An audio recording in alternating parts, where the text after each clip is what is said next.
اور تصویر جس نے کھینچی ہے میں اس کو بالکل داد دیے بغیر نہیں رہ سکوں گا، ٹھیک ہے، اور مجھے پتہ ہے کس نے کھینچی ہے۔ تصویر جنہوں نے کھینچی ہے انہوں نے اس امر کا یا اس لمحے کا احترام کیا، انتظار کیا کہ محترمہ جو ہیں وہ دوسری طرف دیکھنا شروع کر دیں تاکہ ان کی پرائیویسی متاثر نہ ہو اور ان کی تصویر پبلک نہ ہو۔ اس کے باوجود کہ جناب ثاقب نثار صاحب اپنی فیملی کی تصاویر جو ہیں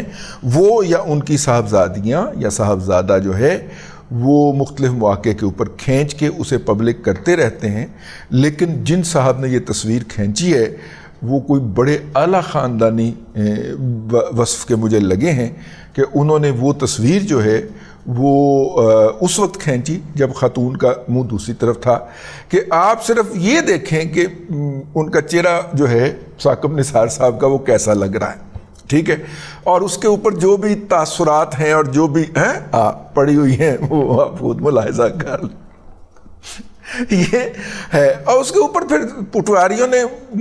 وحشی ہو کے تبصرے کیتے اس کے اوپر۔ اس تصویر سے ایک ہماری اور بھی خبر کی کنفرمیشن ہو گئی جو ہم نے پچھلے دنوں آپ کو پہنچائی تھی کہ جناب ثاقب نثار صاحب کا کوئی گھر بن رہا ہے ڈیفنس کے اندر، تو انہوں نے وہاں پہ جو چھوٹے چھوٹے کانٹریکٹر آپ نے لگائے ہوتے ہیں نا، رنگ والا کانٹریکٹر اور ہوتا ہے، ٹائلوں والا اور ہوتا ہے، ٹھیک ہے، یہ جو اپنا کچن کا کانٹریکٹر اور ہوتا ہے، اس طرح کر کے مختلف چھوٹے چھوٹے کانٹریکٹر آپ نے لگائے ہوتے ہیں، تو انہوں نے سب کو ایک دن بلایا اور انہوں نے کہا کہ جتنی پیمنٹ چاہیے میرے سے ابھی لے لو کیونکہ میں کچھ عرصے کے لیے پاکستان سے باہر جا رہا ہوں۔ پھر سوشل میڈیا اطلاع آئی کہ وہ امریکہ تشریف لے کے گئے ہیں، ٹیکساس کے اندر ایک پہیے تے موٹر سائیکل چلاندے پائے جا رہے ہیں، کسی نے مذاقاً ہمیں بتایا، اور انہوں نے کہا کہ جی میں جو تھا میں نے ان کو دیکھا ہے وہاں پہ، اور مجھے پتا ہوتا کہ آپ نے ویلاگ میں ان کا ذکر کیا ہے تو میں ان کی ویڈیو یا تصویر بھی بنا لیتا، لیکن بہرحال وہ وہاں پہ تھے، وہاں پہ شاید ان کے کوئی میرے خیال صاحبزادی ہیں، اللہ تعالیٰ صاحبزادی کو شاد آباد رکھے، ہم تو بیٹیوں کے لیے دعائی کر سکتے ہیں، ٹھیک ہے۔ اس کے باوجود کہ ان صاحب نے بہت گندی گندی باتیں کر رکھی ہیں اور یہ بہت بغض بولتے ہیں، لیکن اگر ہم بھی وہی باتیں کرنا شروع کر دیں ان کی صاحبزادی کے بارے میں، پھر ہم میں تو اور ثاقب نثار میں فرق کیا رہ گیا؟ تو ہم تو یہی دعا کریں گے کہ اللہ ہر ایک کی بیٹی کو اس کے گھر شاد آباد رکھے، اس کا سہاگ سلامت رہے۔ تو یہ دوسری تصویر تھی جی، اور اس تصویر کے اندر نا اب ثاقب نثار صاحب ایک ہارے ہوئے جواری کے طور پہ نظر آ رہے ہیں، جو کہ وہ نہیں ہے ویسے، بائی دا وے ہارے ہوئے جواری کے طور پہ نظر آ رہے ہیں، اسپرٹ بہت ڈاؤن ہے۔ تو پھر مجھے یاد آیا کہ یار یہ دوحہ قطر جو ہے، یہ دوحہ قطر کی تصویر، اچھا ٹھیک ہے، وہ گئے ہوئے ہیں نا یار، اس کو پہچان لیا، اچھا دوحہ قطر کی تصویر ہے، اور دوحہ قطر میں ہمارا قطر ایئر کا ٹرانزٹ ہوتا ہے، اور اس میں آپ جب پچھلا 8 گھنٹے کی، 5 گھنٹے کی، 10 گھنٹے کی، 12 گھنٹے کی فلائٹ کر کے آ رہے ہوتے ہیں تو آپ ایگزاسٹ ہو چکے ہوتے ہیں، ٹھیک ہے، باقاعدہ تھکن آپ کے اوپر نازل ہو رہی ہوتی ہے، اور آپ کو قیامت نظر آ رہی ہوتی ہے کہ اب آپ نے آگے 3.5 گھنٹے کا ٹریول مزید کر کے لاہور پہنچنا ہے۔ تو وہ آپ اگر چہرے پہ دیکھیں تو ان کی وہ والی کسل مندی ہے، لیکن ان کے ناقدین یہ بات نہیں مانیں گے، وہ کہیں گے لعنت پئی ہوئی ہے، حالانکہ وہ جاگتا رہا ہے۔ اور عمر اب دیکھیں نا، چیف جسٹس آج سے 4-5 سال پہلے تھا، تو میرا مطلب ہے کہ اب ہی مسٹ بی 70+ یار، اس عمر کے اندر آ کے بندے کا اتنا تو ہو ہی جاتا ہے نا، تو وہ اس کے مطابق ٹھیک چل رہا ہے، ٹھیک ہو گیا جی، ایک تو یہ ہو گیا۔ اچھا جی، تیسری تصویر جو ہے وہ سیم بینکمن فرائڈ کی ہے۔ سیم بینکمن فرائڈ دنیا کا سب سے کم وقت میں سب سے ینگسٹ بلینئر مانا جاتا ہے، اور $30 ارب سے زائد اس کے اثاثوں کی ملکیت تھی۔ سیم بینکمن فرائڈ صاحب جو تھے وہ کرپٹو کے اندر ڈیل کیا کرتے تھے، جس طرح پاکستان کے اندر کرپٹو کا فراڈ کرنے والا فراڈیا جو ہے وہ امریکہ بھاگ گیا ہے، لوگوں کو گالیاں بکا کرتا تھا ٹی وی کی سکرین پہ بیٹھ کے، اور یہاں پہ جو ڈانٹنے والا بابا ہو اس کا تویز زیادہ مہنگا بکتا ہے، تو وہ بھی ڈانٹنے والا تھا، گالیاں بکنے والا تھا، تو لوگ اس کے ہاتھوں پھنس گئے اور اس نے سارے لوگوں کو چونا لگایا، کروڑوں اربوں روپے اکٹھا کیا، امریکہ بھاگ گیا۔ سیم بینکمن فرائڈ صاحب جو تھے، انہوں نے بھی امریکہ سے باہر جا کے نا جزائر ہوائی کے اندر انہوں نے اپنا سارا گٹھیا بنایا،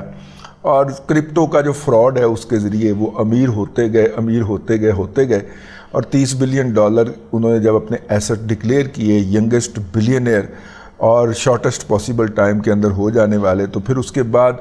ان کے اوپر جو تھا ایک اٹیک آیا. اٹیک مطلب کہ انکیشمنٹ مانگی لوگوں نے, تو پتہ چلا کہ ان کے پاس تو پیچھے تھا ہی کچھ نہیں. تو انہوں نے بینکرپسی فائل کرنے کی کوشش کی, یا میرا خیال ہے چینی جو کرپٹو کا کاروبار کرتے ہیں ان سے مدد لینے کی کوشش کی, انہوں نے مدد نہیں کی. نتیجے کے طور کے اوپر وہ جو تھے وہ ان کے اوپر بینک رن ہو گیا اور ان کو گرفتار کر لیا گیا فراڈ اور نفیریس ڈیزائن کے حوالے سے. آپ کہیں کہ میں اس تصویر کو کیوں اس وقت ڈسکس کرنے کے موڈ میں ہوں. ایک ویب سائٹ ہے انٹرسیپٹر کے نام سے,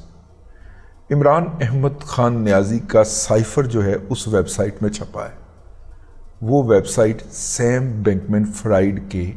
ملکیت ہے. یہ دو لنک ہو گئے. اب میں آپ کو لاتا ہوں اصل مدعے کی طرف. سیم بینکمن فرائیڈ صاحب گرفتار ہوئے ہیں, عدالت کے اندر ان کا ٹرائل شروع ہو گیا, اور انہوں نے پہلے دن کے بعد باہر آتے ہی مطالبہ کیا ہے, اور ان کا مطالبہ بلومبرگ نے باقاعدہ چھاپا ہے کہ میرا یہ مطالبہ ہے کہ میرا ٹرائل جو ہے اس کی نگرانی ایک جج کرے, یعنی کہ انہوں نے اجازت الاحسن مانگ لیا. ٹھیک ہے, آپ ان کی انٹرنیشنل کنیکٹیوٹی دیکھیں کہ ایتھے اعجاز الاحسن اپنے آپ کو خود مسلط کرتا ہے, اوتھے ان کا جو سرپرست ہے یا ان کا جو فرینڈ ہے یا ان کا جو بڈی ہے یا ان کا جو کزن ہے وہ خود کہہ رہا ہے کہ جناب میرے اوپر جناب ایک نگران جج لگایا جائے, اور نگران جج کا نام بھی وہ دے جائے کہ اس کو نگران جج لگایا جائے کیونکہ اس کو کرپٹو کا پتہ ہے. وہ پرانے زمانے کے اندر امان اللہ خان کہا کرتے تھے کہ ساڈا خون جتھے بھی ہوئے بولے گا ضرور. تو خون بول پڑا ہے جی. ٹھیک ہے, جو کام پاکستان کے اندر جس لابی نے, جس عالمی لابی نے اعجاز الاحسن نامی شخص سے لیا تھا,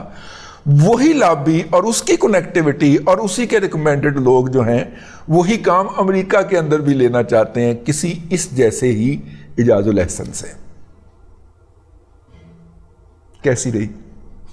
تو 3 تصویریں ہیں جی, 3 تصویریں آپ نے سونے سے پہلے دیکھنی ضرور. اب تک کے لیے اتنا ہی, اگلے ولاگ کے اندر پھر حاضری ہوگی. اللہ تبارک و تعالیٰ آپ کو آسانیاں عطا کرے اور آسانیاں خلق خدا میں تقسیم کرنے کی توفیق عطا کرے.